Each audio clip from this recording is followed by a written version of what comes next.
Parole de la semaine.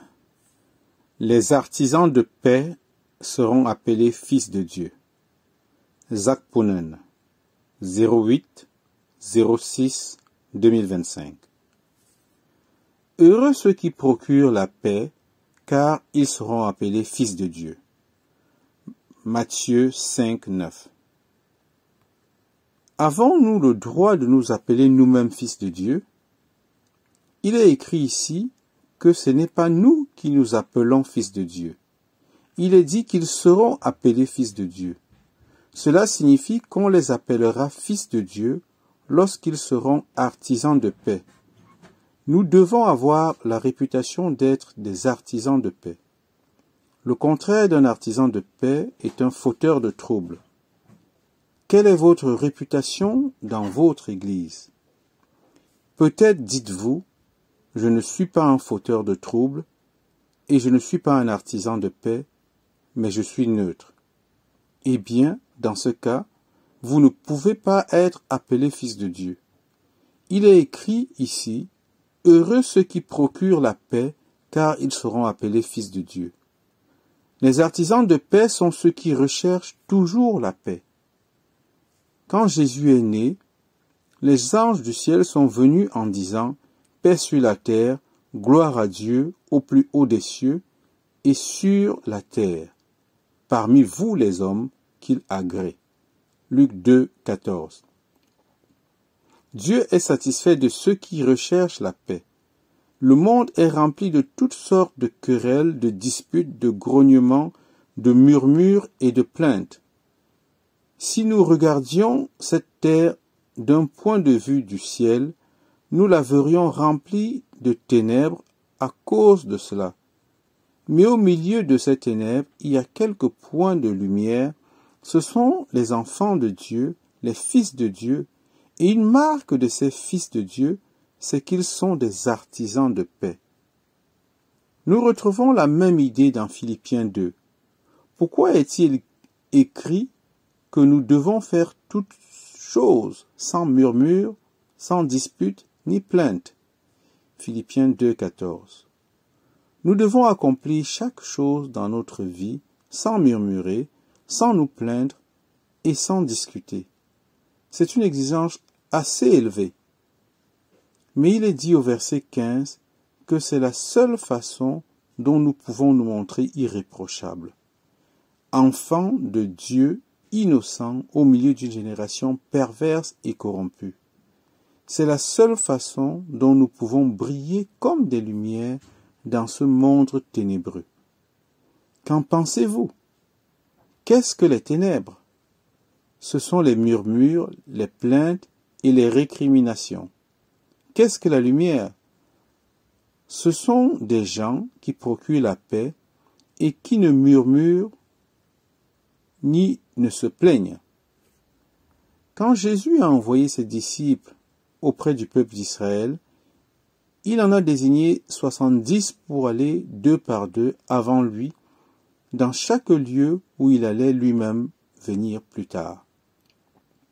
Luc 10, 1. Il leur a ordonné de chercher un homme de paix chez qui séjourner chaque fois qu'ils entraient dans une ville. Il a dit: dans quelque maison que vous entriez, dites d'abord que la paix soit sur cette maison. Et s'il se trouve là un enfant de paix, votre paix reposera sur lui. Sinon, elle reviendra à vous. Demeurez dans cette maison-là, mangeant et buvant ce qu'on vous donnera, car l'ouvrier mérite son salaire. N'allez pas de maison en maison. Luc 10, versets 5 à 7. En d'autres termes, ce qu'il voulait dire, c'est: vous ne trouverez probablement qu'une seule maison dans une ville où un homme est véritablement un homme de paix. Sinon, pourquoi leur aurait-il dit de ne pas changer de maison? Et s'il y avait 10, 20, 30 ou 100 maisons comme celle-là? Jésus savait qu'il est très peu probable de trouver de telles maisons. Or, c'est précisément dans ce type de maison que Dieu demeure. Votre maison est-elle une maison de paix? Peut-on dire de vous, en tant que mari, que vous êtes un homme de paix? Il faut toujours 2 personnes pour se quereller. Vous ne pouvez pas avoir de querelle si une personne refuse de se battre. C'est comme si vos 2 mains devaient se frapper l'une contre l'autre pour faire du bruit. Vous ne pouvez pas faire de bruit avec une seule main qui applaudit. Si une main refuse d'applaudir, l'autre main ne peut pas faire de bruit. La querelle, c'est pareil. Si quelqu'un, comme le mari ou la femme, refuse de se battre et meurt à lui-même, il n'y aura pas de combat. Au contraire, il y aura la paix. Ainsi, je ne peux jamais blâmer un autre pour le manque de paix, que ce soit dans mon église, dans ma maison ou ailleurs. Vous ne pouvez pas dire « c'est ma femme qui trouble la paix » ou « c'est mon mari qui trouble la paix ». C'est parce que vous coopérez à cette querelle et à ce conflit qu'il n'y a pas de paix. Il ne peut y avoir de bruit si même une seule main refuse de se joindre à l'autre.